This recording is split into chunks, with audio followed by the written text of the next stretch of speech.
Is that better? Got the check. Titty balls. Titty. The titties. That's better. I mean, it's still quiet, but you said titties, so I'm excited. No, it's much better. No, oh, wow. All right. Much better. By definition alone, they're inferior films. Films. Sequels suck.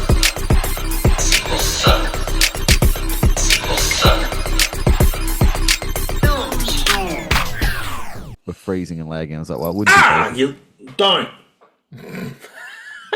I'm so good, lads, that you got that on camera. Wow. Because no one else can see what it is, so you just look like a madman. That's fantastic. Yes, that's vampire. All right, Yeah. Renfield, take it easy. Hey, friends, and welcome back to the Film Addicts podcast. Hey. No, Hey, Regan, no, wrong. no. It's a No, wrong you're- show, isn't it? No, Yeah, you're the guest. You're on our show this week. You're on Sequels Suck. Sorry, It starts everyone. by saying we started by going, welcome back, movie fans. This is Sequels Suck, the podcast dedicated to prequels, sequels, and all things that came after the first one. My name is Angus Brown. This is Cable. And how is everyone going? Are we great? Excellent.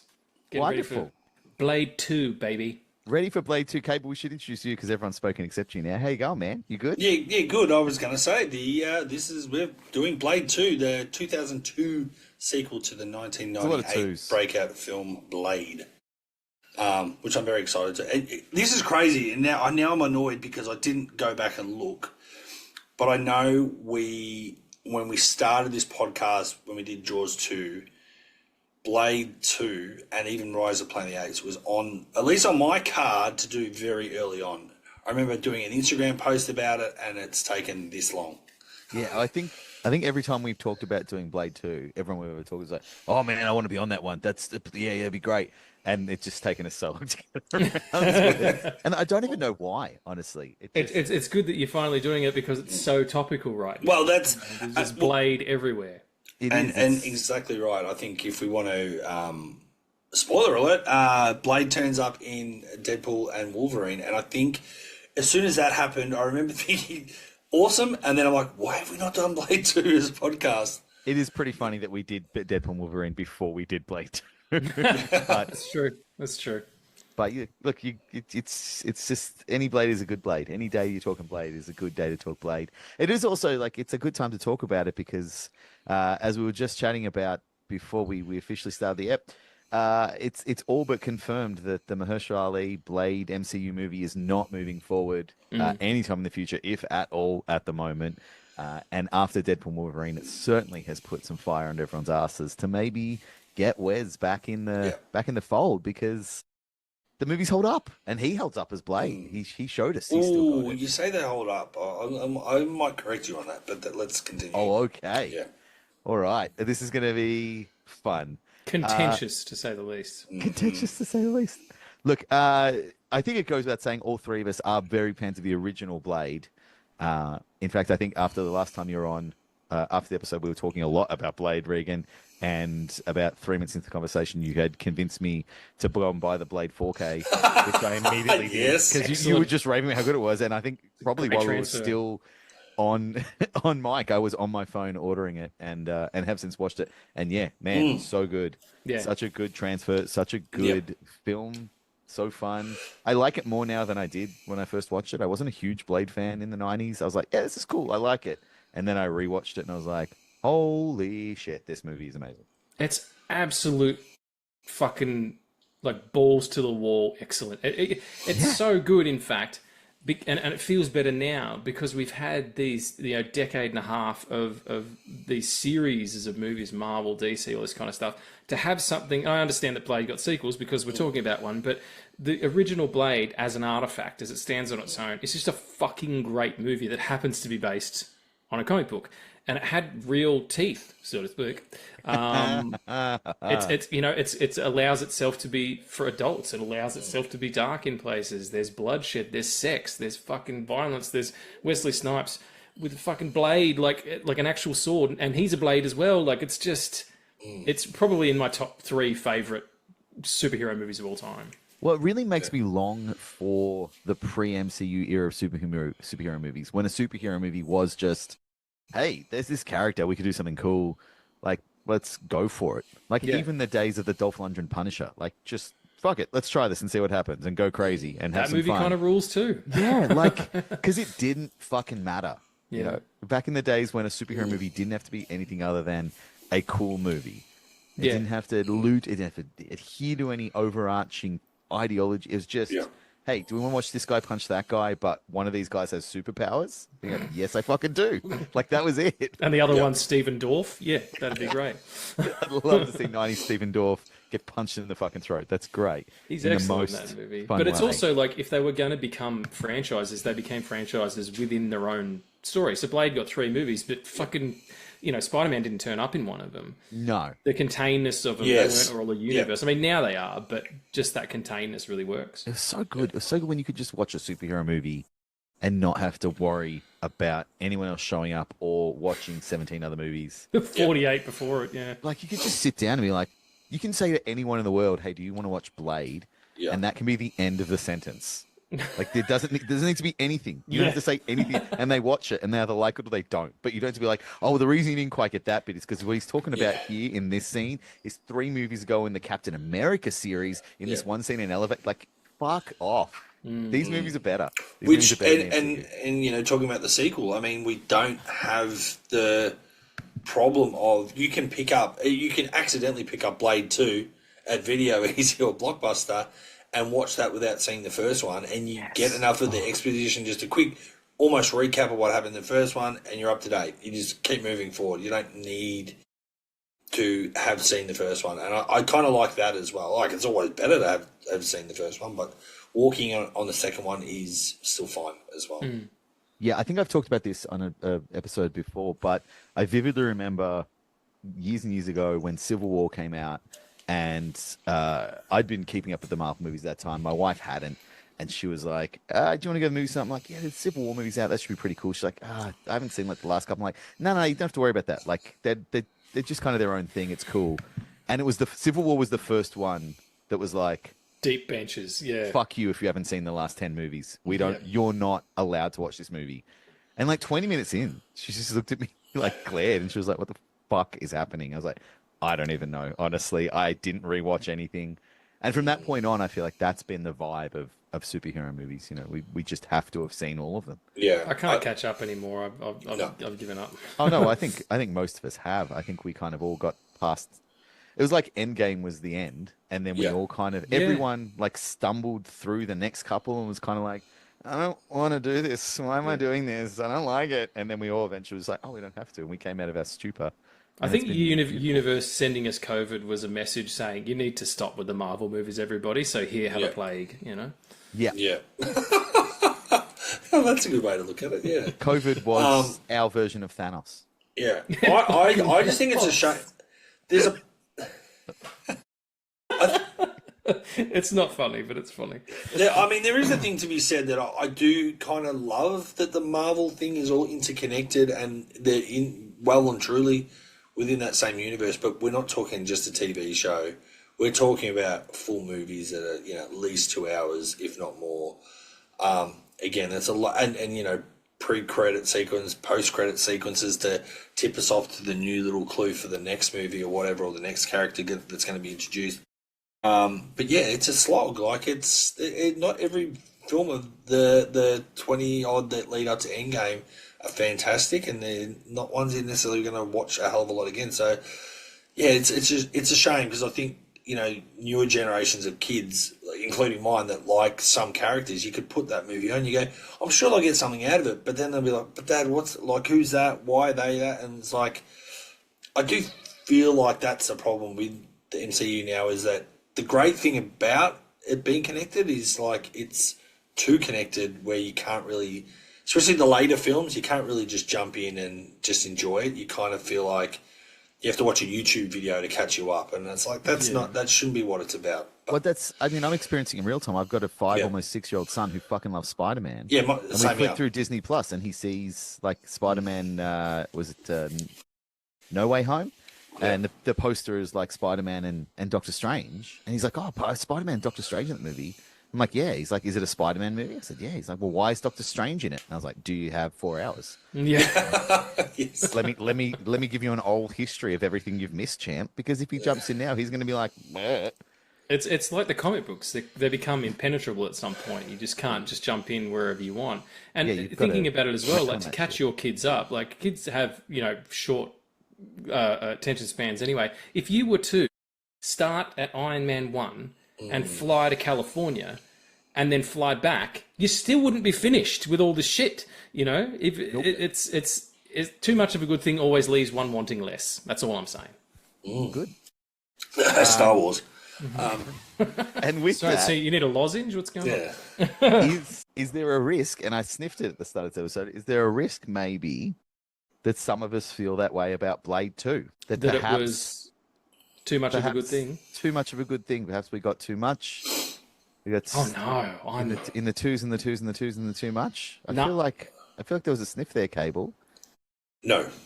Are you thinking about 3? Are you thinking about Trinity? No, I'm not. I'm not bringing Trinity to the table on this episode. But no. I would say if we're talking about Blade 1 and 2, and going back to what you said about 4K, I don't know if the 4K, while it looks amazing, I do wonder. Unfortunately, some of the special effects, the CGI is terrible at points. And when I was watching it, I tried to just take those glasses off and say, okay, don't worry about the CGI that looks a bit cartoony. And then I'm like, well, it is a comic book character. So it kind of, I guess you could argue, well, it's a bit comic book-ish. But then it's like, but that's sort of the juxtaposition of, Blade looking pretty dark and serious in the film. And then just some of the kills and stuff. Yeah, again, it does take me out of the film, the first one especially. There's a lot of... Oh, you're talking about the first one? I'm talking about the first one, but in the second one... I thought we were talking about the goofy rubber band bullshit fight that goes on in the second one when he's fighting with the godlights and those two acrobats who have no bones. Yes, but yes, I was coming to that. Yeah. I was coming to that. That's another issue where, like, they do some real stuff, it looks good, and then they try and meld it with over-the-top CGI, which is probably at that era was still, it was still a bit dodgy, trying to have humans move naturally through the air, and like you said, they bend like Gumby. But what I did like about the second one is I feel like the reliance on CGI was less, and yes, okay, that was a bad scene, and there was a couple other ones a little bit bad, but this one I liked that they went practical, or at least it felt like a lot more of the effects were more practical than the first one. It was integrated. Yeah, they had the practical, they used, particularly for that, not that fight, but the fight at the end that he has with Nomak. Yeah. And, so your blade gets punched and he flies across the room and you follow him and when he lands, it's Wesley again. They've used a very particular camera called a spider cam, and that's designed to stitch those moments together. And it was it was post Matrix, but it was pre doing all of that work in a CG space. And I do think it holds up, but in that respect, you are right, they are rubber people. But you also got to remember, it's almost a quarter of a century ago that these movies came out, so it's a little bit of leeway. Matrix 2 is the same as well. Like flying Neo, his fabric does not behave the way that fabric does. Like something as simple as that, the tactile nature of actual something moving in space. Yeah. All right. Well, before we go further, just because it is almost of a quarter century old, that makes me think that maybe we should do a super quick recap for anyone who's listening who didn't get around to rewatching the film that came out in 2002. Yeah. Blade's back. Whistler's back. Blade is hunting vampires once again. With vaginas for mouths. A new familiar, and then the vagina mouth vampires come along, who are a new super strain of vampire who feed on humans and vampires. Their mouths split open at the jaw. It's fucking cool. And Blade gets recruited by a group of vampires who call themselves the Blood Pack because they're super cool, and they are now going to work together. The Daywalker and the Blood Pack are going to hunt the Strigoi, I think they are. The super bad vampires is what I'll call them, because they pose a risk to everyone. They infect when they feed, and if they take over, it's like they kind of do like a very late 90s thing where they sort of talk about in a week there'll be this many in the population, in 3 weeks this many, in a month this, and in 6 months the entire world will be these vampires. So Blade's working with the vampires, and of course they hate him and he hates them, and you don't know who to trust. And there's kind of a lot of like, who's going to double cross who? And the answer is everyone's going to double cross everyone. Every single person in this movie double crosses somebody at one point, sometimes multiple points in this movie. Because as soon as you're like, no, they're not. They're just going to double cross someone else. It's fucking ridiculous. And at the end, Blade saves the day because he's fucking Blade. Yep. That's your quick recap if you haven't watched this movie since it came out. I was hoping one of you two would fall on this sword, but I guess it's going to have to be me. Is this a good movie? Are we sure? And I want to preface that by saying it is an enjoyable movie without a doubt. This movie is enjoyable as hell. But is it a good movie? Because on this rewatch, I spent a lot of time going, what the fuck is going on? Look, it depends on what your metric is. And why? Is it written well? Is it directed well? Is it edited well? Is it acted well? It's yes and no, but I think the reason, I mean, Guillermo says it himself. Like GDT, the main man, directed the shit out of this picture. I think it's really good. It's really kinetic. He's got a lot of. It's very his, like it's a GDT movie, which I love, and I think there's a great line, and it always sticks out. It's when the female antagonist... Is it Nissa? Nissa says, to Blade, used to hunt us, but now there's something else loose on the streets. It's so fucking comic booky, and I think that's what they were doing. I think that's what they were trying to do, Beginning with like it's a very cool little moment where Blade is like chasing vampires through a nightclub or something and fight the weird bald long-haired vampire, which is just a cool thing. And then he does some cool moves and then turns around like blows a kiss at the car. And it's just, it feels very unBlade, but very, this is the new Blade that you've got now. So shut up and enjoy it. And I think you might be right. I think it could be comic booky. It almost seems like it's winking at itself a lot, this movie. It absolutely is, yeah. And it's so that is not tongue-in-cheek. the vibe of the first Blade. No, like the first one is earnest as fuck, yeah. And in this one, if there had have been a dance scene, I would not have been surprised. Yeah. Like if like Blade a was La just La like, Land let me style one? no, if he just like was walking past some kids on the street breakdancing, he's like, let me show you how it's done, and then he did breakdancing. So you're making the argument that it's going to be exactly the same as like Superman 78, where that pimp goes, "Hey man, that's a bad outfit." Woo! Like a Superman flies off, and he's like, "Excuse me," and off he goes. Yeah, that's what you're saying. Okay, I'm saying that's where it's headed. That would have been great. The movie feels silly. It feels like a silly movie on purpose, but a silly movie. But then it wants us to take it quite seriously at times, namely the end. I think it's really going... Yeah. It feels like... And I know I'm jumping ahead, so I won't get into it too briefly, but I will say, when we get to the end of this movie, it feels like suddenly Guillermo del Toro and David Esquire are like, okay, so now we're doing Hamlet, and this is going to be the way that this movie wraps up. And it's not. No. It's not Hamlet at all. In any way. Just quietly. Blade 2 is definitely not Hamlet, everybody. It's just so we're it's not even like the Ethan Hawke TV Hamlet that he did in the early 2000s. Like, it's not. Yeah, that was set modern. Wow, yeah, it was set in a TV studio. Yeah, you're definitely a person who worked at video stores, because fucking nobody knows about that except for Ethan Hawke. Yeah, that one, I definitely saw it. That's what I'll say about that one. Well, I mean, look, now that you opened up that forum and I wasn't too sure where you were going, I would tend to agree. I think I definitely have always enjoyed this movie, but again, similar to Blade, until I got the 4K, I probably hadn't watched it for a little while. And so, yeah, I mean, on the rewatch, I definitely did see some issues. I never had an issue with the Whistler being back in this film, but in hindsight, and again, I don't have an issue with Kristofferson, the late, unfortunately, Kris Kristofferson. Yeah, all right. R.I.P. But I think it was a stretch bringing him back, though. Like, some real Highlander 2 bullshit going on. No, and I actually thought when I was watching, real fucking nonsense. Yeah, when I was watching it, I was kind of like, oh, they painted themselves in the corner with the first one.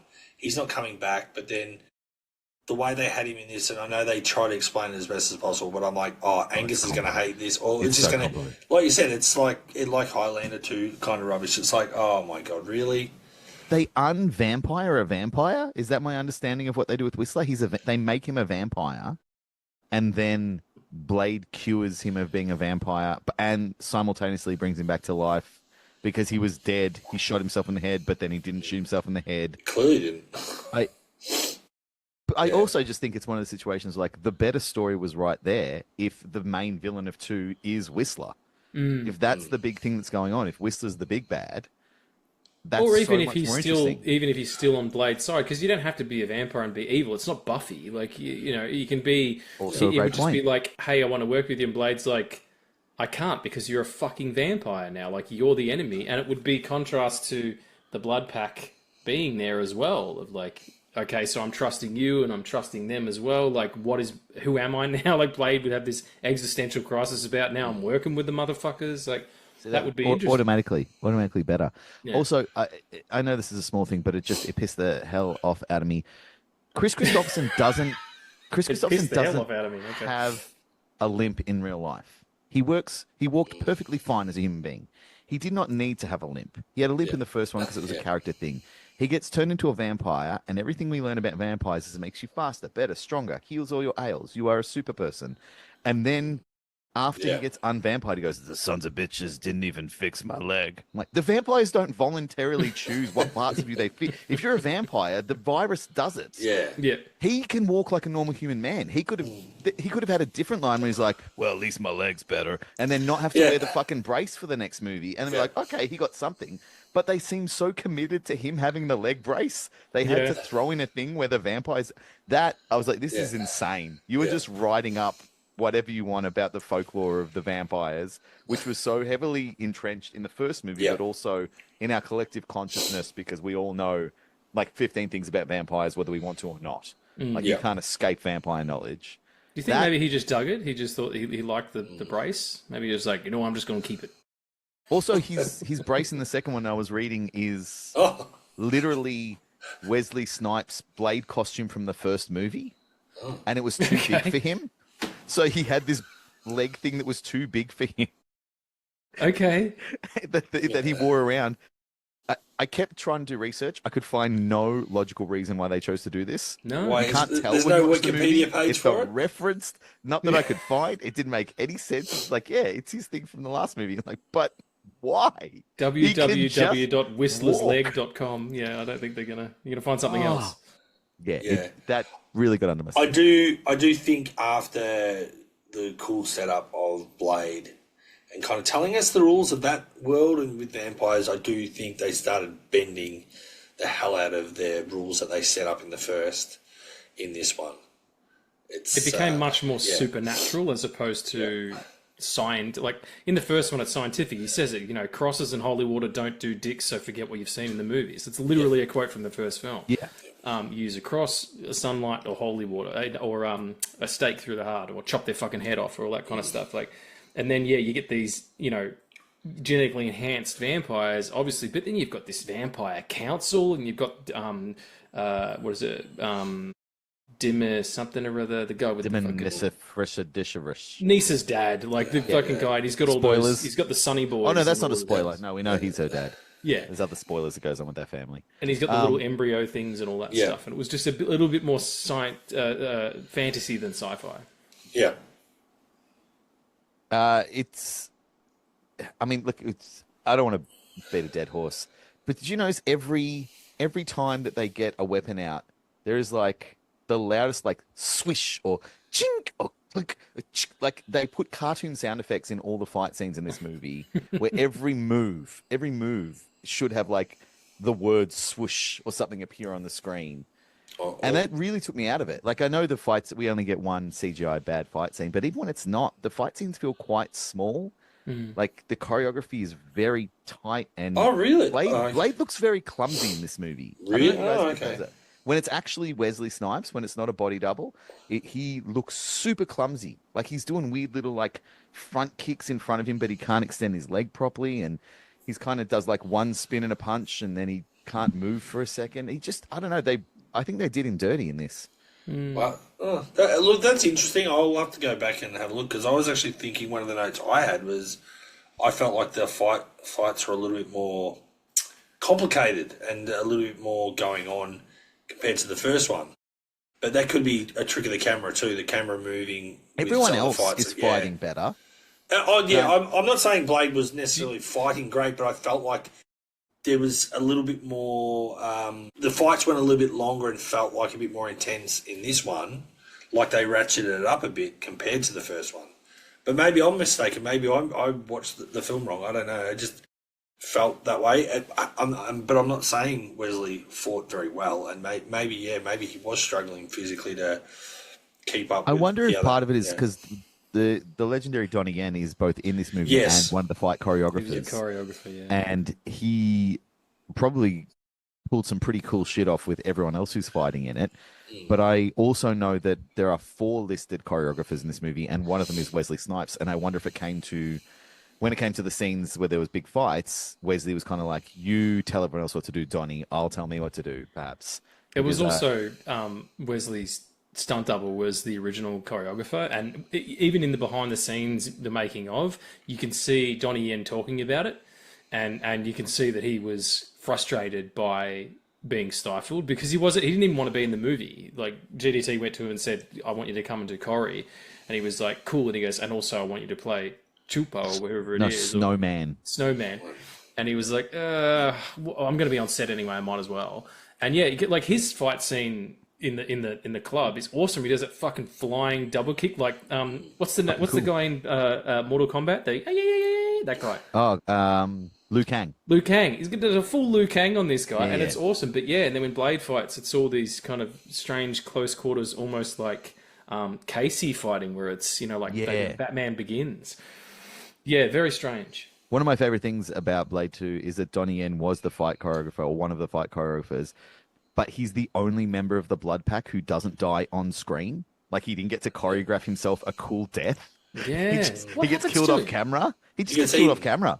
He gets, attacked off camera, and that's it. You get told afterwards that he's dead. Everyone else gets, like, a brutal fight or an explosion. He gets the big Maori character that becomes infected and hides his infection. That's right. They're going down Light a corridor, hammer. and you go, oh, hang on a second. Then it goes away, and then He's just dead. I can't remember her name. The almost like the Russian girlfriend walks down and sees him eating from him. So yeah, Donnie doesn't get. He kind of gets done dirty there too. It does make me wonder because there's a lot of shadow in that shot too. Maybe it wasn't even him then. It was Possibly. Yeah, he's probably. Well, apparently a lot of, when we don't specifically see the face, a lot of Blade in this movie is not Wesley Snipes. He was filming 3 films in 2002 and couldn't be on set on the time, and they didn't wait for him.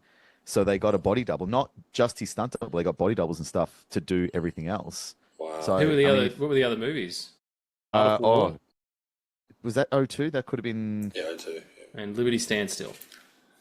Sorry, what? Liberty Standstill. With, Have you just made a movie up? No, that's the woman from Jade, Flora someone or other. She was in Dogma as well.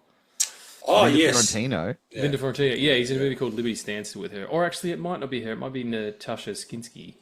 Anyway, I'm just throwing out Wesley Snipes pictures. But there was You're definitely throwing out ones that no one's ever heard of. I was going to say Wesley Snipes was doing a lot of stuff in that late 90s, early 2000s as well. So, after White Man Can't Jump, that was it. He was on like Donkey Kong. I don't know exactly what he was filming, but in 2002 he released, he had Liberty Stand Still, Zigzag, Blade 2, and Undisputed. All came out in the same year. So I don't know which other 2 films he was filming at the same time as Blade 2. Yeah, right. But you definitely nailed it with Liberty Stand Still. And Video Tanya store clerk. Allen. Tanya Allen is the Okay. listed lead Miles in off. that. Oh, no, Linda Fiorentino's in it. She's just not Yeah. the lead. She's like 19th build. Wesley isn't that's billed weird. at all. There's She's some like weird stuff on way down IMDb the I've list. noticed. Have you noticed that? Just a little sidebar. IMDb, some of the people that I know may not be the first start or even the second build, but it should be 3rd or 4th, sometimes down like 15th. You go, I'm sure they're in this movie. You keep scrolling. And you go, oh, there they are, like listed like 19, like you said. I'm like, that's weird. After uncredited or whatever. Yeah, Yeah, it it's- was it's a almost, strange platform. they're almost after the coffee shop guy. Like, it's, what the fuck? Yeah, I noticed that with a movie, I can't remember who I was looking for, but it was a movie they were in, I was trying to check something, and they're like the second build, and yet they weren't. They literally were down the list, or I think I had to check the box for all cast and crew. It was like, what the fuck? Yeah. Yeah. We're talking about the Blood Pack, and Yes. can we just Ron again? Perlman? I'm not. I don't want to like. Are they losers? Are they a bunch of losers? They Well, they're they vampires. voluntarily Yeah. called themselves the Blood Pack. Here's the names of the Blood Pack. Reinhardt, which he's not German. He's just a guy. Nomak, Chupa, Snowman, Priest, Lighthammer, Rush, Jigsaw, Golem. These are fucking nerd names from the internet. These are like the losers that you play fucking World of Warcraft with online. D&D, I was going to say, yeah. And like this is all of these kids sound like they're like 15-year-olds pretending to play Blade in the playground. It's like, we're vampires and we'll call ourselves the Blood Pack. Like, did a high school student write the script for this? Oh, yes, and his name is David Goyer. Like, it's textbook Goyer. He is so bad. Subtlety isn't even in his vocabulary, man. Like, Homie wrote Batman versus Superman, and he also directed the third one of these movies, which we won't talk about. Yeah. But that is one of the most overwritten movies. Yeah. Every time someone does something, they tell you that they're doing it. And it's so comic booky because that's how you write comic book scripts. When you write the Marvel style. No, I'm serious. You write Marvel style and you write the paneling and you say what's going to happen in each one. And then the artist draws it. And then when you get it back, you fill in the dialogue. And 99.9% of the time, they're just describing what happened anyway. It's not a good system, folks. You got to go full script. That's all I'm saying. Well, here's a little quiz for you then, based on that idea. Which of these is not a character name in this movie?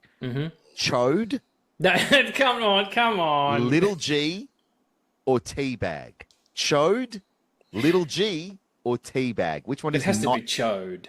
Have you got to guess there, Cable? Well, just for a point of difference, I got Teabag.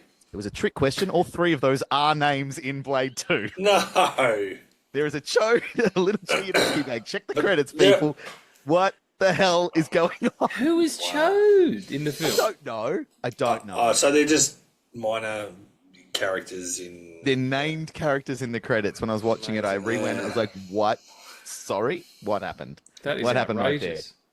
there?" So yeah, the writing is probably the big thing. And I know Guillermo del Toro is on record as saying, he publicly didn't like the script.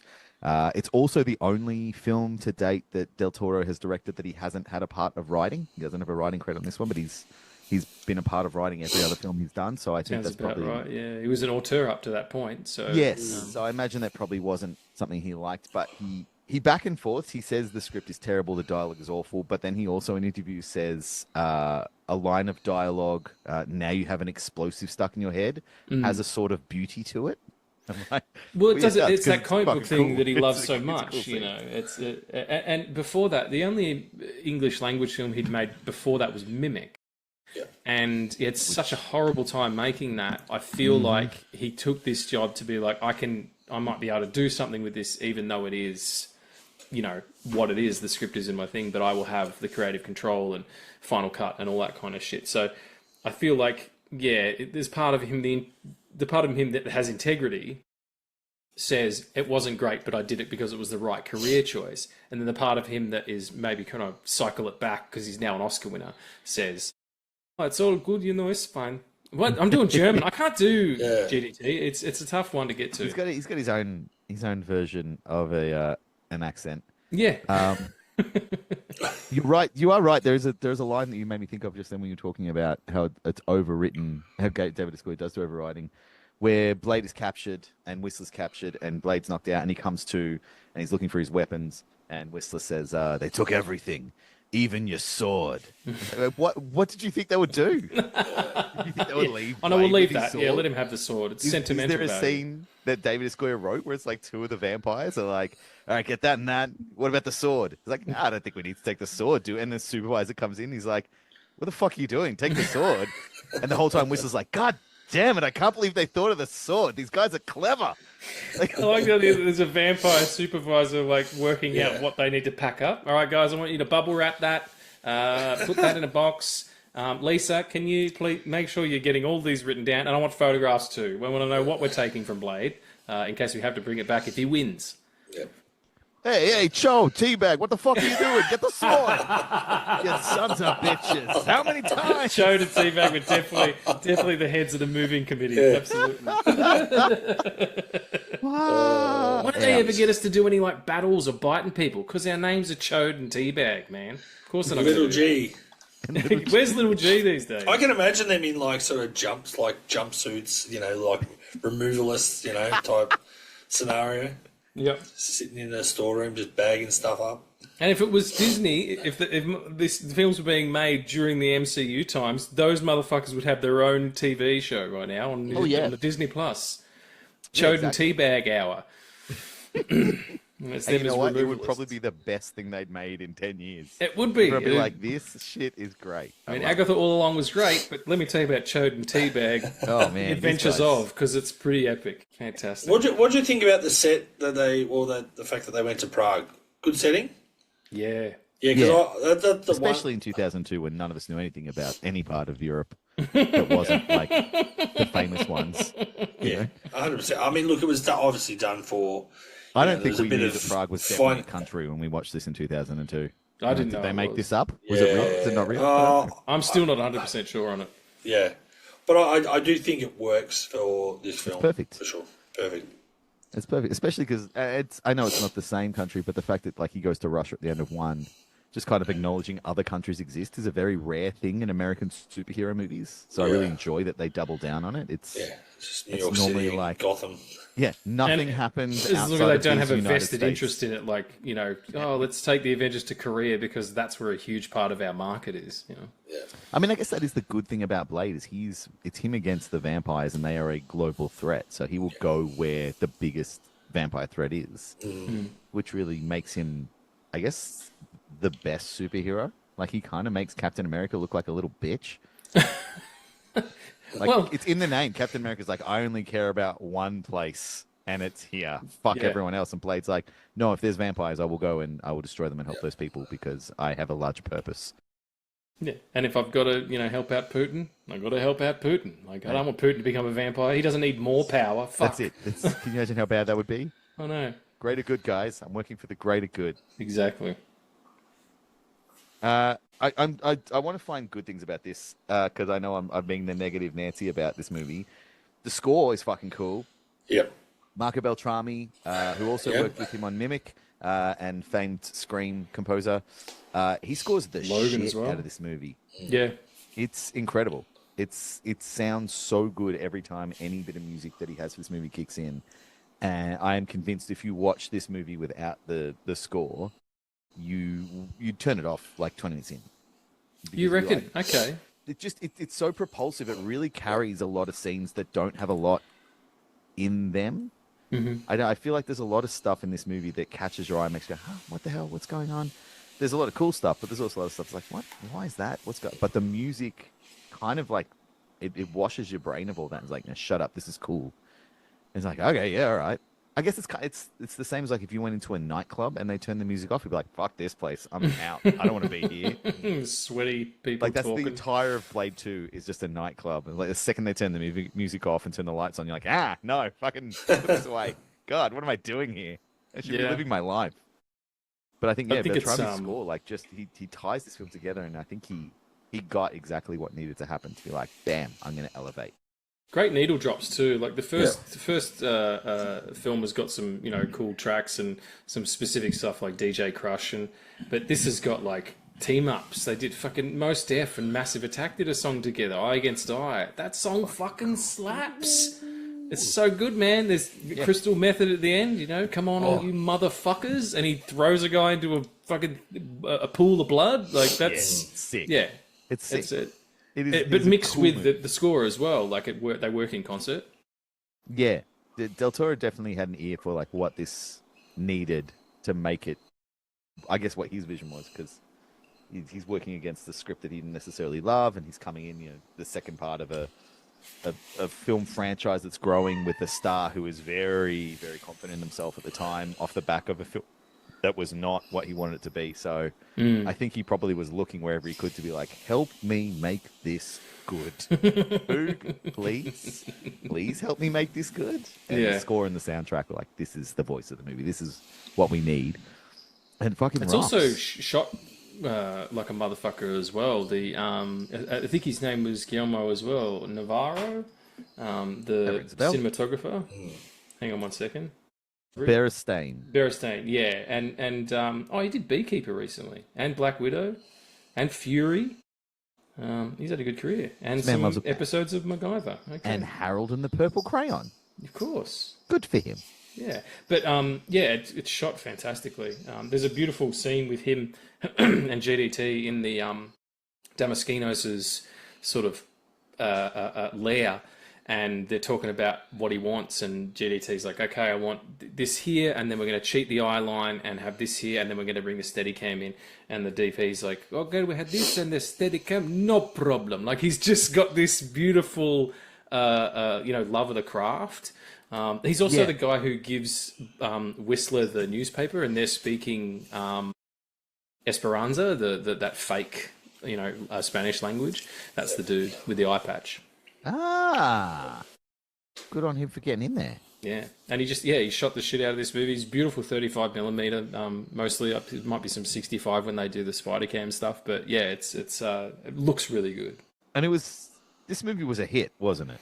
I'm not crazy to think that Well, how many times did you see it at the cinemas, or did you see it at the cinemas? Me, 0. I watched this on home video. I don't know why, though. I have no idea why I didn't go and see this at the cinemas. It's the kind of movie that definitely made me go to the cinemas in 2002. I think it was my first year out of uni. I probably didn't have out of high school. First year out of high school, so I just probably didn't have money for the movies. Yeah. Well, I'm broke this week. It's toast or blade. Yeah, my sister was a manager at Hoyt, so I got to see a few movies, and I definitely saw this twice at the cinemas. I remember that. But you didn't pay, so you're not helping. No, I would have paid a small fee, a nominal fee at some point. But yeah, it's great on the big screen. I'm not going to lie there. It brought in $155 million worldwide, 83 domestic. What was the budget though? It doesn't want to tell me that, so probably not good. Yeah, I'd say would have been. They made the first one for like 20 or something like that, so it would have been more than that. Well, Goya was interviewed at one point. Excuse me. Goya was interviewed at one point talking about Blade 1. It was on the Writers Panel podcast, and they said, "Here's what you can have if you get Denzel Washington. It's $40 million. If you get Wesley Snipes, it's $20 million. And if you get Lawrence Fishburne, it's $10 million. And they were like, that's what your budget's going to be. That hurts. Budget was $54 million for Blade 2. There you go. That's not bad. That's almost tripling your budget. So Yeah. It's pretty good. $100 million is, I'd call that a big old friggin' success. They made another one, so... No wonder we got Trinity. Which I feel like, I know this is sidetracking. I feel like Trinity did okay money. Like people. Yeah, I feel like my memory at the time was everyone was going to see the third one. Yeah. Like, I think if you missed Blade at the cinemas the first time, you found it on video, and then you went and saw the second one at the cinemas, and people were going to Trinity at the cinemas as well if they hadn't already seen. It grossed $132 million on a budget of $65 million, so it didn't do as good, but that's money. I think that was also bad word of mouth after. I think that probably opened well and then dropped away real quick. It's definitely it suffers from what we were talking about before, in that they were like, okay, we're going to have these new characters in, and we're going to set up. There's going to be a Night Stalkers spin-off and all that shit, and Wesley was like, hang on a fucking second, this was my franchise, people. Like, the whole reason we're here is because Blade 1 and 2 worked. To the point where him and Goya at the end were communicating through sticky notes, and he would only refer to himself as Blade. He would never refer to himself as Wesley. Blade wants you to do this and shut up, or whatever they're like, Rough. Well, that was Goya's directorial debut as well, wasn't it? No, I think he'd done some smaller pictures before that. At least one, I think. But it was, It's one of those things where they kind of like, oh, we'll have a couple of people, and Mo, do you want to come back on? Are you going to do Hellboy? Okay. Well, there's absolutely no way that Norrington's going to come back because he fucking hates everybody. Maybe we'll get this person. It's not going to work. Dave, do you want to do it? It felt like kind of that, Or maybe we could, if we hire him as the writer director, maybe we can just pay him one fee. That's absolutely what they did. Yeah, absolutely, that's what they did. That'll help. He directed Zigzag. He directed Zigzag with Wesley Snipes, which he was filming at the same time as Blade 2. So there you go. That was his directorial debut. And then they went on to Blade Trinity, and turns out Wesley no lucky. Yes. No, I don't even know if they speak anymore. I mean, they're both doing fine. So. I feel like Wesley doesn't speak to a lot of people, including his agent or someone that helps him with his tax. But definitely doesn't talk to his accountant anymore. That's for sure. Fuck. Yeah. That was what I was getting to. Yeah.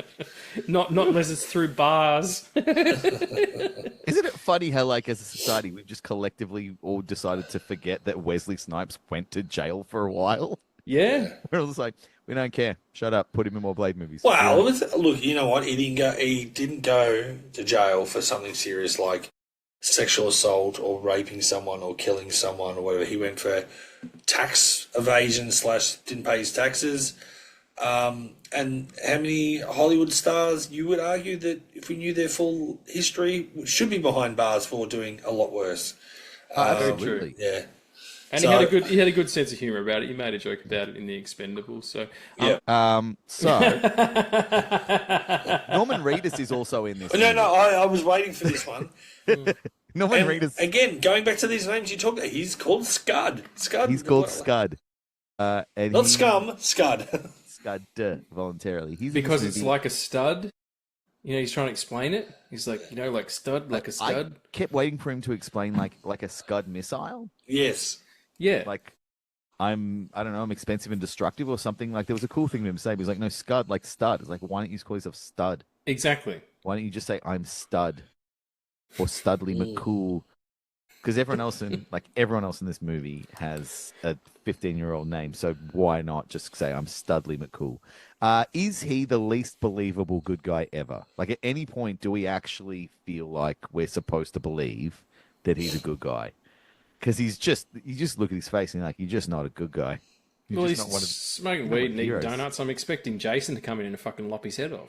He's doing all the wrong things. Yeah.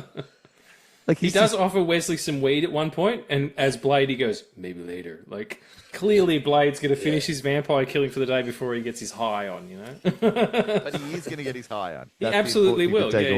He's going to have a little Tibet. He's going to put on the Fugees, and he's going to meditate. The Fugees.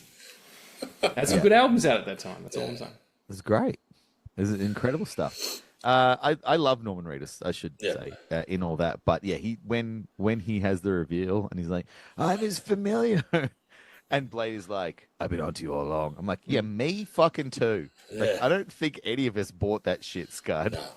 You definitely were on the vampire side. But he's fun in this movie. He really is. He brings like a nice little life. I like the kind of the pissiness that Whistler has in, like, he was just replaced by this young guy immediately, which is very honest. Like, the Whistler Blade relationship is so beautiful and carries through the first two films so nicely. And I really like that he's not kind of like, fuck this guy. He's very much like, oh, I'm a bit hurt that, like, I wasn't even cold in the ground and you just got someone else to do my thing. Yeah. And now that I'm back and you're not immediately getting rid of him, I'm even more upset. And it's this weird little kitchen sink drama that goes on for a bit in this movie. And it's just nice. And Norman Reedus plays it so well. He's just like, he doesn't give a fuck. He's like, yeah, I am the new girl. I don't give a shit. I'm with your man. Do something. Like, it's just great. Yeah. So there's lots of varying things going on in this movie. One thing I was curious about is the core story of this. There is now a super version of a vampire that the practical, or the way that they present it in the film is fucking incredible. Is that one of the cooler or the coolest vampire stories that we've seen on screen?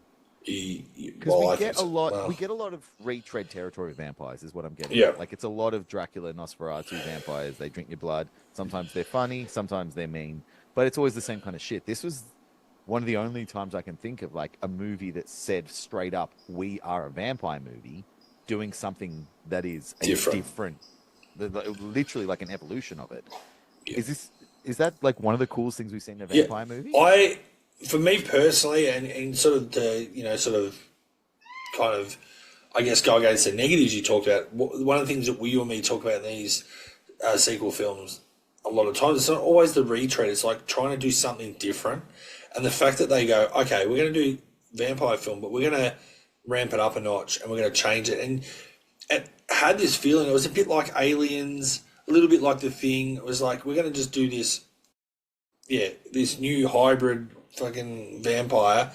And what better, like to have its jaw open up and it have a secondary mouth. And even the way it bites and how it sort of gets its prey was a little bit different. We obviously have an autopsy scene. That was probably the one thing that always, for me, elevated this film to the next level and why I've always enjoyed it, because it was different. It wasn't, again, another retread of Blade running around just getting vampires again and, kind of doing the same thing. It's like, oh, no, well, now there's a different kind of stakes. He's got to kind of team up with people. He knows he's going to get, like you were saying, he knows he's going to get double-crossed, but he's trying to double-cross them. A lot's happening. You got to watch your back at all turns, but at the end of the day, they've got a common enemy, at least initially. Yeah, and also the practical nature of how they achieved the look of the Reavers or the Creepers or whatever they're called. It's Reavers, is it? I don't know. I think Reavers might actually be from Firefly. Sorry, I'm getting them confused. But no, your Reavers is Firefly. Reavers is Firefly. Yes, Reapers correct. is this one, yeah. Yeah. And that the prosthetic work they did on that, and the autopsy scene, the kind of body horror stuff that GDT's into was like really not what you're expecting. It's also one of the movies, and the only other one I can really think of is Interview with the Vampire, where a lot of it is from the vampire's perspective. The first Blade movie is all his POV. Even when Deacon Frost is center stage and you understand what's happening to him, he's still setting up stuff for Blade to then combat. But this is about what it's like being a vampire, being hunted by a vampire hunter, and then also being hunted by your own kind. So I think that's why you say this is a vampire movie through and through. The human element is minimal at most. It's Scud and Whistler. Whistler, who starts as a vampire. And Scud is a familiar, so we don't even really have there's no any kind of non-human, non-vampire affiliated people rocking in this movie, which is that I hadn't thought about that, but that's pretty fucking cool as well. Yeah, it cuts out a lot of the middle area that we need. Like we get it quite a bit in the original Blade with the nurse, doctor, pathologist, that never gets mentioned in this film. No, which again is another thing that was really great about these, the pre-MCU kind of stuff. You would have a major character in a movie, usually a love interest, sadly, but you would have multiple major characters in movies that just wouldn't be in the next one and wouldn't be mentioned or a non-event. Yeah. And it's great. Even in Deadpool and Wolverine, when there's a lot of characters from Deadpool 2 that don't show up, like Deadpool tells us, he has that joke about Cable not testing well with audiences, and that's why he's not back. Like there is at least a reference to him. But in the Blade, I even don't test well with audiences either. So, but you keep coming back, so we don't know what to do about it. But you said anybody can have a podcast. That's absolutely, even my mum. Until the government comes for us. All this tax evasion that we're hiding our money in podcasting. Did you hear the story about, I don't know if you guys listen to the We Hate Movies podcast, they did an episode on Blade maybe a year ago or something, and they were talking about one of the guys on that show, Steve Sadak, his brother-in-law or something was working at a sunglasses hut in a mall, and the woman who played that doctor character in Blade 1 came in to get sunglasses, and he was like, "Oh, I really loved you in Blade 1. Are you going to be in Blade 2?" Because it was coming out. And she's like, "There's a Blade 2?" Like, she didn't even get the call. Yeah. Brutal. Well, I guess if it's not in the script, you wouldn't. But I don't know. I didn't think she was necessary to come back, but then I don't know. I think this is one of the examples where I think you can clearly point to the script and go, "There's literally no room for you in this movie." Yeah. Like sometimes you hear about famous people not coming back and they go, "Oh, there was no room for them in the story." And like, get the fuck out of here! You could have written a scene. There's no room to bring her into this movie because and not it really necessary. is like you're in the sewers with like hordes of reapers and blood pack, and you put a human in any of those situations and they're just going to get destroyed immediately. Like Blade can't save them. It would honestly it would make him look weak because there's no scenario in this movie where Blade could save her from being eaten. So instantly like, oh, maybe this guy isn't the hero. Like he just let that woman get eaten to death. Batman's got a different woman every movie. Bond has a different woman. I was going to say movie. Bond is very famous for. Yeah, he loves it. Only Sylvia. I think only Sylvia Trench has come back twice. Yeah, exactly. Yeah. And people aren't too happy about that. So even Iron Man in the original Iron Man movies, like I know he's got Pepper Potts, but he's got ladies going on the side a lot of the time, and then they're just in and out of the movies. King of the Tryst. Yeah, he didn't give a flip. I've just decided to stop swearing on this podcast. That's it. So now really? I'm going to be G-rated from now on. I don't believe it. I don't believe it for a second. That's really random because we're talking about Blade, and it's like they even dropped the C-bomb in Blade. Blade 2, sorry, I should say. It's great. They do, yeah. You're it's good. It's a good away line. from. Yeah. I was reading for them to be able to get away with what they did and to get the R rating.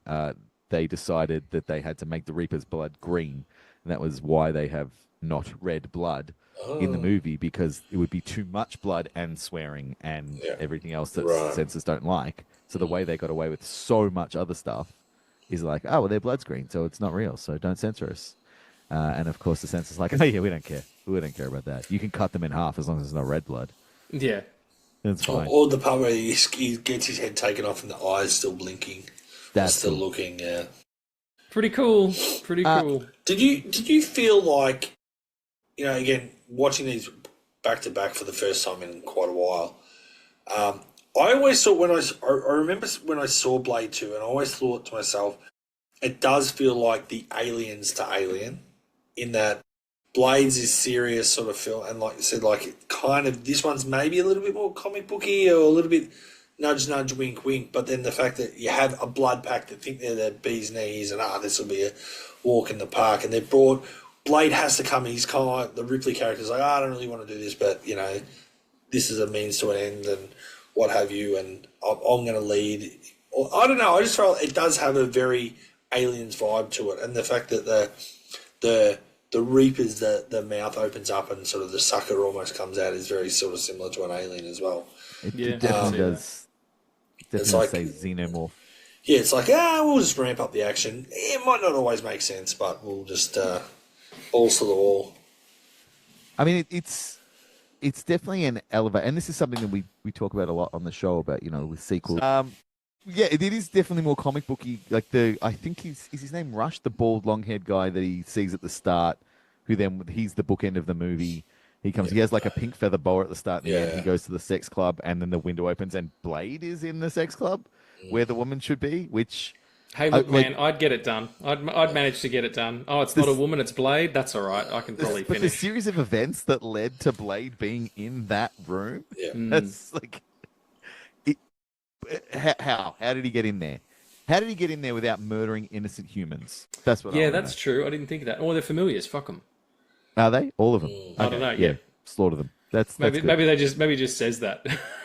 I just love. He's like, told you I wouldn't forget about you, and then he kills her. And it's like, yeah, cool. Why not? Like bit of levity, because it is in the final act. It does try to get really serious with the reveal that the original Reaper is also a son of the head vampire, and Nyssa is his sister, and then Nyssa chooses to sacrifice herself, and it kills the dad, and everyone's dead, and Blade's kind of like sad because he was low-key trying to bone Nyssa. Yeah. In fact, there was a sex scene that was, it was written, I don't know if it was filmed between the two of them, but they ultimately opted not. It was written and not filmed, but happened. But I And it was I don't know. just That. I shouldn't. one night where it's just like, we got to rehearse for our scene. Yeah. No, it's Come over to like, I don't know. There's been a rewrite. That's a horrible Wesley Snipes impersonation and representation of him. But it gets really laden, and I got a bit lost in that bit because I didn't feel like I was being carried along on this fun ride, and I get they're trying to do something serious, but it did highlight for me something that I'm curious about how you felt. Who is the bad guy in this movie? Like who's the villain that we're like in the first one? It's Stephen Dorff. There's a whole bunch of other shit, but Stephen Dorff is the bad guy. Who is the bad guy? Like, is it Reinhardt? Because he's like a Nazi. In fact, one of his lines that he says is like, "Can you blush?" Wesley Snipes gave that line to him and said, "Say this," because someone in real life had said that to Wesley Snipes. And he's like, "It's the most evil thing someone has ever said to me." Wow. And he's like, "I want everyone to understand, like, you are the bad guy." So is it Reinhardt? Is it the Reapers? Is it the head Reaper? Is it the dad? Who's the bad guy? It's supposed to be the dad? No, I feel like it's the dad. And Nomak as well. I think even though he's a sympathetic villain, he's still a villain because he's still he's kind of a junkie actually. So Yeah, it's not really fair, yeah. But I think that. So don't you kind of feel bad for him? Like, this isn't Because he's a creation. At the end of the day, he's a creation. His dad did this to him, Yeah. and now he's just trying to figure it out. And then He has needs. Is it Scud? Like, Yes. he's the biggest betrayer of all. Everyone else is pretty upfront with what they are. Getting high and Reinhardt might be a racist vampire piece of shit, but at least he tells you that's what he is. Like, Scud is just like, he's the only one who's on best Front friend. Street. Yeah, you're absolutely right. Yeah. Everyone else is kind of like, nah, we're cool, bro. But I kind of found myself like, I didn't feel any. I don't know. I didn't feel any resolution in the sense, like in the first movie when he kills Stephen Dorff, you're like, that's the fucking end. He did it. He saved the day. He stopped the big blood wall vampire thing that was going to happen. Yay, Blade. And in this one, he doesn't. Am I misremembering this? He doesn't kill the dad. That's Nissa. Does he kill Nomak, or does Nomak? Yeah, he pierces his heart with the snapped off bit of his sword. That's right. Yeah, and pushes it through. But it's almost like a mercy killing face at that point. Yeah. Like, Nomak's kind of glad that it's happening. It's not like you beat me. He's like, thank you. I just don't know. I didn't. Maybe it's just me. Did you guys feel like when we got to the end of this and it all kind of finishes up, were you like, or were you like, I don't. Yeah. It's the bit where he takes Nissa out in the sunlight, and you're like, "Hang on, this is Oh, a different yeah. movie. Like, Yeah. this isn't this picture." Yeah, I'll admit that. I felt like the final fight with Nomak is good, and he gets his closure because he's the sympathetic villain. But yeah, it does. It doesn't. It's not a punchy ending like the first one. It's like, blood monster goes up. I've still got work to do. Just make me a better serum. Cut to Russia. My interrupting comrade. And then, he slashes the screen and hard cut to fucking mad techno. Yeah, it's pretty. They were trying to do the thing that you said. It was all of a sudden it got fucking terribly, terribly earnest, and it doesn't really work. Interestingly, it's the only Blade movie of the three that did not have extensive rewrites and reshoots for the finale. So maybe they should have. Yeah, the first one. I mean, again, thanks to Regan for getting me onto the 4K. But there's a great extended behind the scenes stuff about the original ending of Blade being what's Stephen Dorff's character? There's too many character names in my head. Deacon Frost turns into a literal tornado of blood, and that's his final form for the final fight. And then there's shots of the big blood wave, the tidal wave of blood that's coming to take over humanity, and it all was. And then they realized in test screenings that, oh no, this doesn't there's actually nothing for Blade to fight. He's fighting a liquid. It doesn't work. Shouldn't they punch? Yeah. Yeah, and so they turned it back into, and that's why we still have that bit where Frost gets cut in half, but the blood joins him back together, which is super cool. And you're like, oh shit, he's tough. And they realized that one bit did as much, if not more, to show how powerful he's become than having him turn into a blood tornado. And I can't remember what they did with Trinity, but they redid a bunch of stuff with Trinity to get the ending. But with this one, this is the ending that they started filming with. Yeah, right. This is how it ends, and everyone's good. I mean, this is not the fault of just this movie, but I think unfortunately a lot of films have this problem with this third act where, especially when you've got a lot of, people having ulterior motives and you're not necessarily sure where everyone stands, and there's a couple of and like you're saying, there's the main villain, but then there's the sympathetic villain, then there's kind of the villain, but there's a bit of a weird love interest thing happening, and then they're also connected by blood, or family, linked family-wise. I think sometimes it's really hard to try and have a final battle where it kind of almost isn't anticlimactic to a point. Like, it's going to have to be pretty top-notch. Like you said, the revelation of what we just had, but then I do feel like you just had the reveal of certain things, and then all of a sudden they're into the final battle trying to kill each other, and it's kind of when you're still trying to figure out who's who, and then you have a little bit of a fight, or someone even gets beaten quite easily or quickly, then it's like, there wasn't much to that, like it's... You're probably right, it probably is a bit of a meh finish.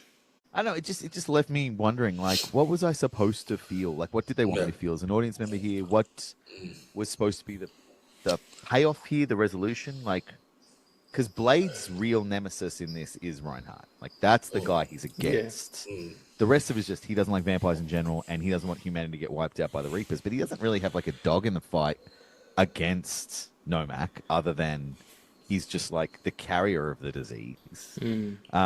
There's no beef there, really. So it's I don't know. It just left me being like, I'm not sure.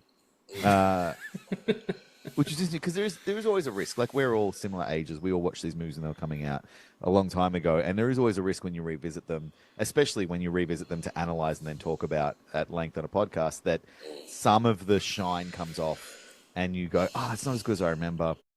Blade didn't have that. Like I said, Blade I enjoyed more now than when it first came out. But I wonder if this one suffered a bit this time for me of being a bit like, Because in my brain, Blade 2 was infinitely superior to Blade. Oh, yeah. For years I thought that. Yeah. Without a doubt, I don't even need to like take a moment to go. It's just like, no, Blade 2 is the best of the three. It's incredible. It's the best one. And now I'm like, no, I think the first one is better than the sequel. I think it's a more complete and more like fantastic film. Well, I mean, it's interesting you say that, because even before, obviously I rewatched, I was thinking I was going to go into this podcast banging on about how good the sequel is. And you just summed it up. I do feel like for a long time, I probably did say Blade 2 was the better film, and I would put that on more often than Blade 1. But since I've watched and it's not all about the 4K, but since I watched it, relaxed, nice big TV, well, it does help. But you're right, it's just a more cohesive plot. It's pretty simple. And like I said, it's well shot. The soundtrack, everything about Blade is a great piece of filmmaking for that genre, all that sort of stuff. And then the sequel, definitely, I don't think it doesn't sit on that high pedestal I once had it on. It's trying to do too many things where Blade is quite linear in its ideas and even setups and payoffs. Like, you forget that Blade 1 starts with his birth. Yes. You know what I mean? And then that loops all the way back to the end. Like, it's it's of a piece. And also stylistically, like, Norrington cracked the code on it. And then, GDT came in and adhered to that code after a fashion, but the palette changed, the camera dynamics changed, even something as simple as, using more Steadicam or having things be more in shadow. Like, there's a lot of Blade 1 that's set during the day. So because you have a human character you have to exactly that was going to be my next point. So it's it's much more a deftly handed piece of material, I think. I wonder if part of the problem is, like, because the first movie does so much with the character of Blade, they kind of did it too well, because there's really nothing to do with Blade in this movie. Like, Blade is just in this movie. There's no development. There's no, like, expansion of his story. There's no, like, deepening of his lore. It's just like, hey, remember from the first movie how Blade is a fucking badass? That again. Yeah. And that's what he does. Yeah. He goes and he's a badass again. More of what you liked. Yeah. Yes. I also wonder if the gap that I know sometimes I bang on about, especially big movies like a Star Wars, they probably need the 3 years prep before the next one comes out to really nail it. But then there's a 4 year gap between these two films as well, which normally you think the first one does well, they're like, let's bang out the sequel in the next year or two. I wonder if that sort of plays into that a little bit, because then Trinity comes 2 years after this.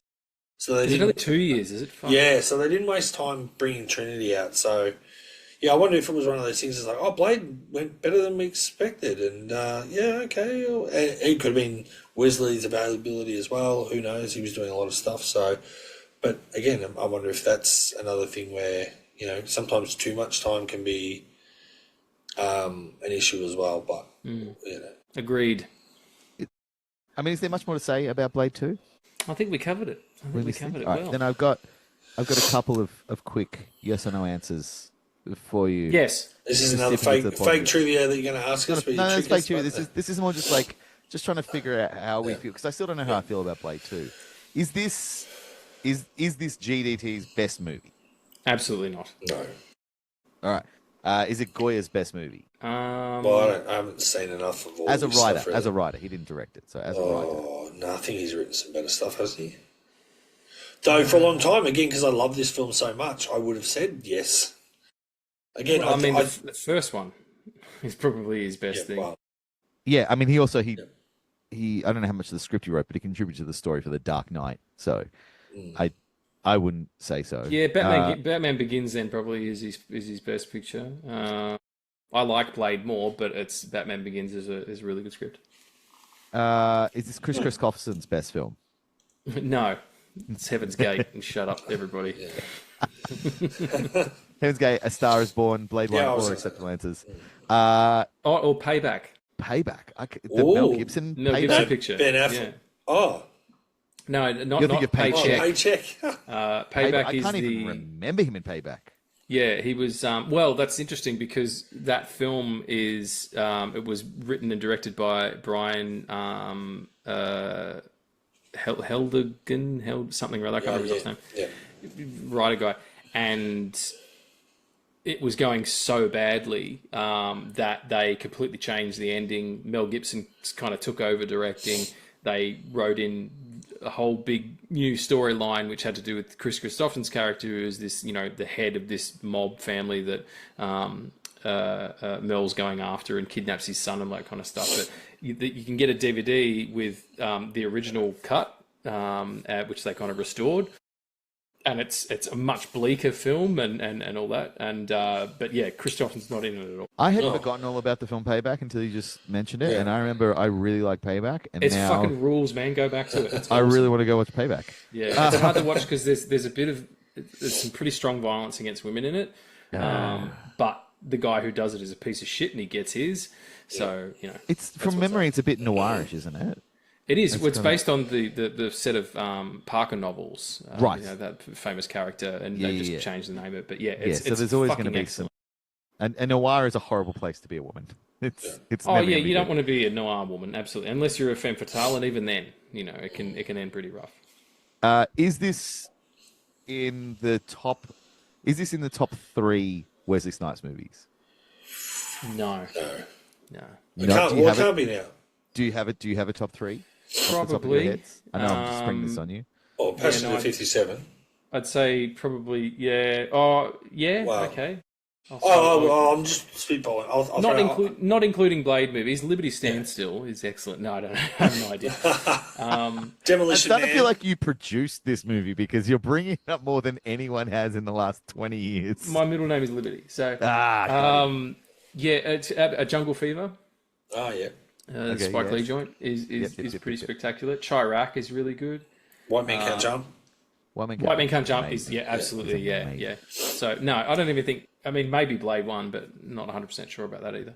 All right, this is my last question. In Deadpool Wolverine, Blade tells us, almost winking to the camera, there's only one Blade.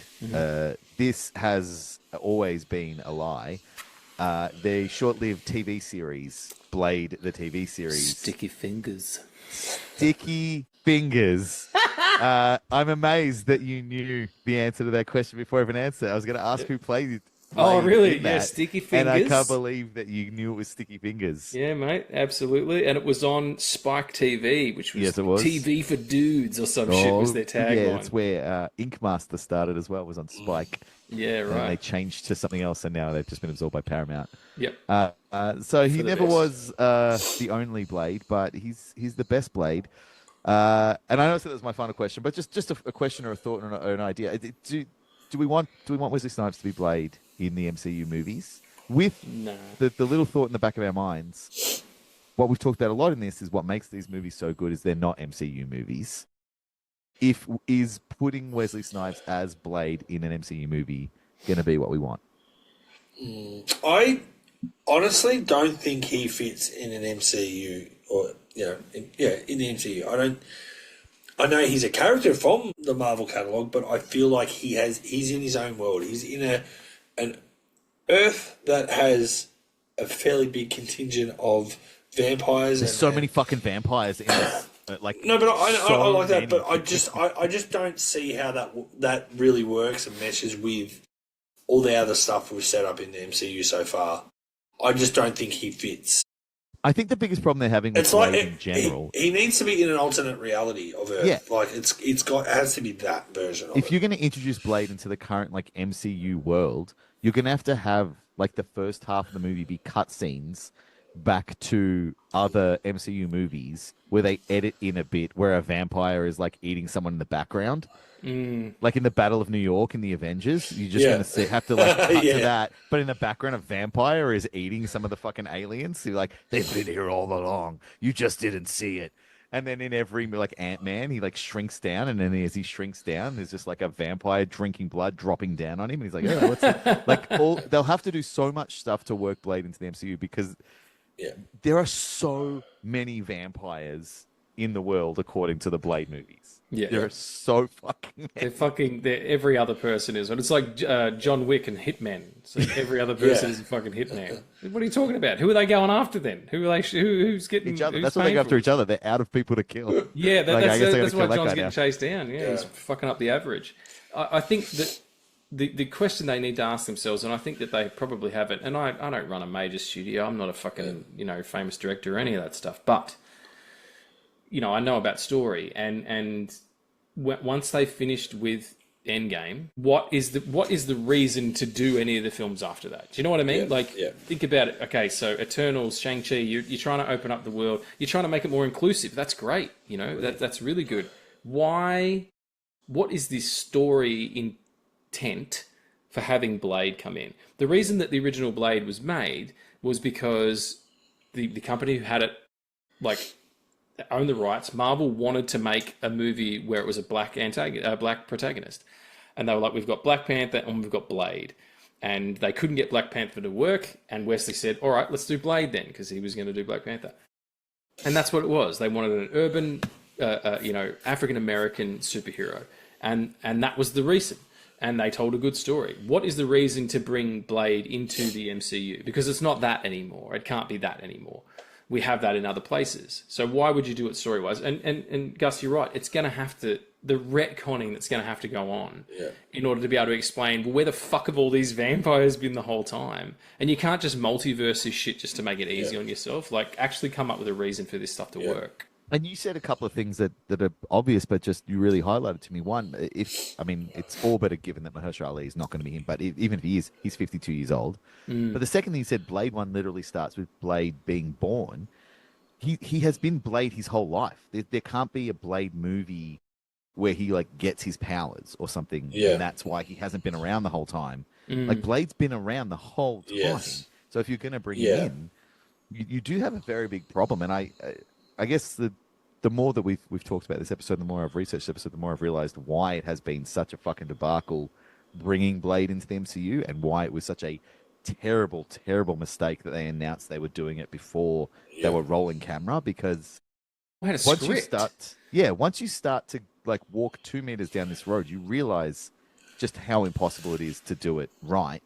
And then you start to ask the questions about, well, why do it at all? Well, It actually personally, I know there's a lot of stuff probably defies my logic in the Marvel universe, but I try and go, okay, superheroes, this is the world we're in, this is the world, the comic book world that we know and love. But Blade doesn't belong in this universe, and there's a couple of things. If you went with Wesley Snipes, I can tell, I just know his mannerisms and the faces he would pull. Why would he be with the Avengers unless the villain has ties or is run by vampires? He has no reason to be helping them. He's got his own battles and shit. Like, he ain't joining to fight aliens unless it's the vampires that actually are the people behind the scenes pulling the strings. Yes, maybe that's how they intertwine. But apart from that, he ain't fighting Thanos.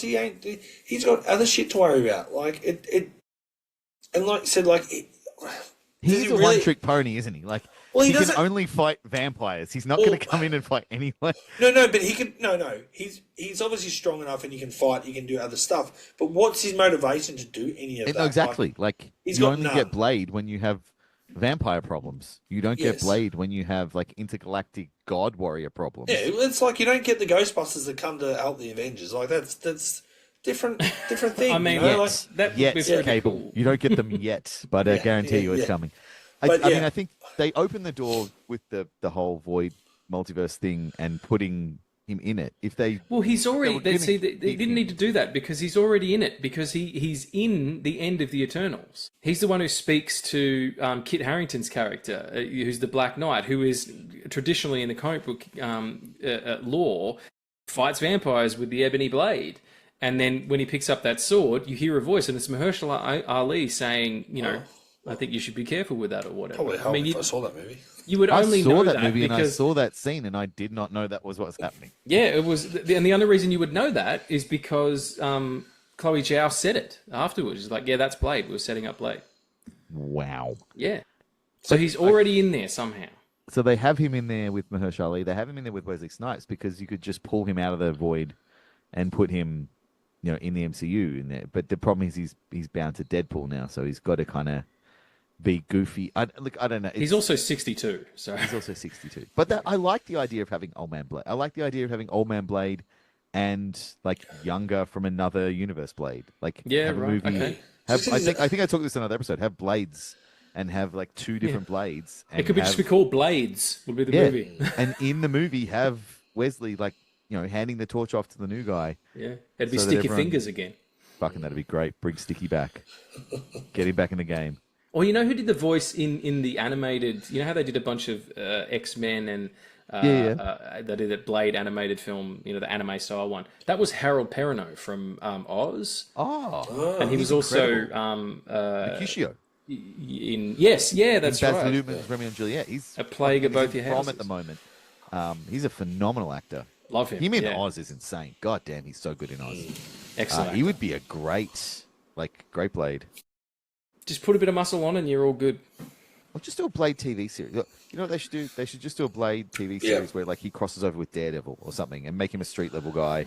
And, you know, there's a vampire plague in Hell's Kitchen and him and Daredevil go and fuck shit up. That'd be cool. Midnight Suns. Just get that and fucking bring Moon Knight into it as well and just have a good time.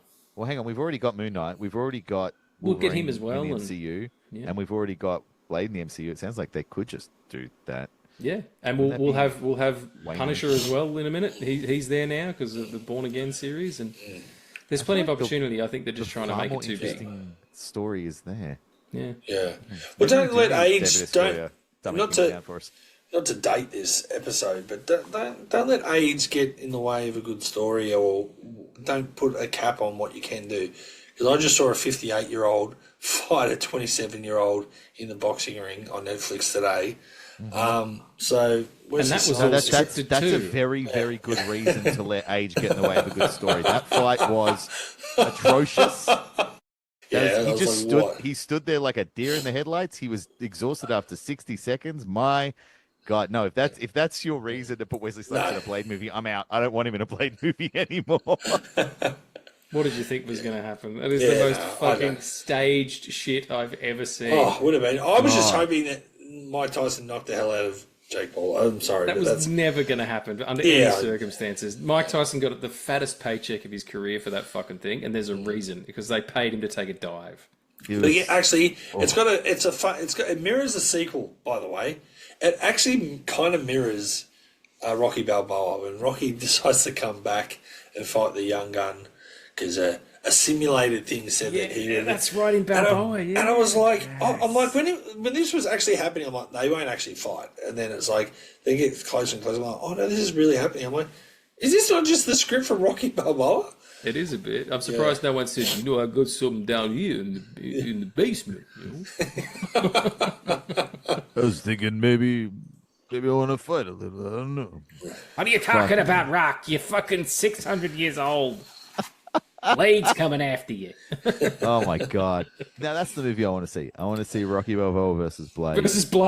But it is Sylvester Stallone and Wesley Snipes playing the characters. If Blade was going to go after any of the Rocky characters, it would be that fucking brother-in-law because he is a vampire. Yeah. That guy's a fucking leech. He blows all their cash. Yeah. What a prick. Yeah. He's a mean prick to Adrian. He beats her up all the time. Yeah. Fuck that guy. What about Blade versus the robot from Rocky? Was it Rocky 3? Yeah, Rocky 4? 3 or 4? Rocky 5? Yeah. No, not Happy Rocky birthday, 5. Blade. Fuck. Well, we're talking about the robot from Rocky now, so I think we've officially come to the end of this episode. That's always how you end your shows. It's weird. That's what we know when we're done. Well, we don't always talk too long when we get to the fucking robot. We don't normally end like on these kind of things, but we talked about Kristofferson. Unfortunately, he's passed away recently, and another reason why we wanted to go back and talk about Blade 2. But we actually lost another great actor from a movie that is really close to your heart, Angus, in Tony Todd. Yeah, Candyman. Shout out to Candyman. Yeah. That was a rough one. That's a big movie in my household. That's like the first horror movie that I snuck in to watch. My mum was watching it because she was a big horror movie fan, and I was too young, and she saw me watching it. She's like, "You should come watch this. This is sick," and encouraged me to come watch Candyman, and it fucked me up for a while. But yeah, and how did that go? I mean, it inspired a lifelong love of horror movies and probably a solid 5 years of nightmares. I'm still nervous in front of mirrors, but it's that was a rough one because he represents a lot of. He was like the ultimate fuck yeah guy for me. Like when you saw his name in the credits, you're like, oh fuck yeah, Tony Todd's in this. This is gonna be great. When they did the remake, I was kind of like, I don't know. And then it turned out to, not even the remake, the sequel of a different name. And it turned out to be pretty good. And then he showed up and I was like, good. Yeah, you better fucking respect Tony Todd because he dominated that shit. So it was really sad. And he's the cameos of him in the Final Destination film is pretty cool too. Incredible. He's got a bloody presence, doesn't he?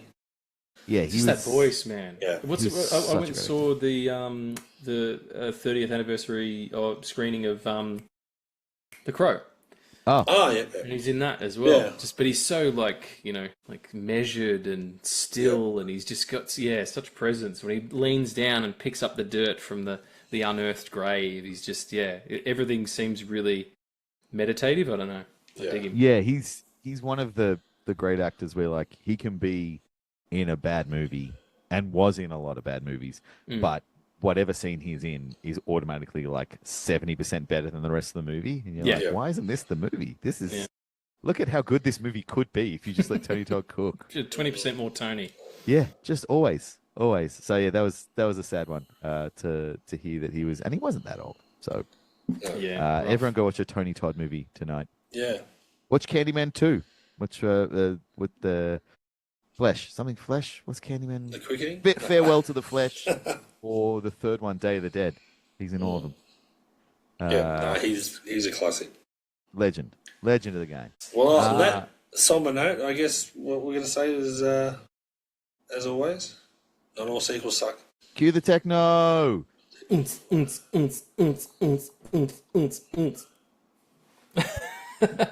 going to be a great example of what I was talking about. Like when you don't have the awesome music, people are just like, I don't want this. Because we're not going to put music over that. And people are like, nah. But if we put music over it, what an ending. Basic suck band. By definition alone, there are fewer films. I almost